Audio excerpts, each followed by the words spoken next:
ভাই ওষুধ দিন তো। তো বুঝতে পারতেছি না, আপনি কি জানেন এটা কি ওষুধ? ভাই আমি তো মূর্খ মানুষ, আমি তো বলতে পারতেছি না, আমার তো লেখা দিছে, আমি তো বলতে পারতেছি না। তাহলে আপনি একটু কষ্ট করে আবার লিখে নিয়ে আসেন, আমি তো বুঝতে পারতেছি না কি লেখা। আবার লেখে নিয়ে আসতে হবে? আচ্ছা ঠিক আছে। দিব আগে। ভাই আবার নিয়ে আইছি, দেখেন এখন বুঝেন কিনা।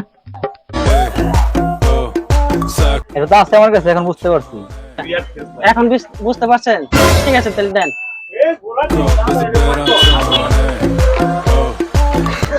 এলন এতক্ষণ ভালো সুন্দর লেখা ছিল, বুঝতে পারলো না, বুঝলাম না কিছু না। হাঙ্গি পাঙ্গি সাপার বেজি হয়ে গেছে জিলাপি, এই লেখাটাই বুঝ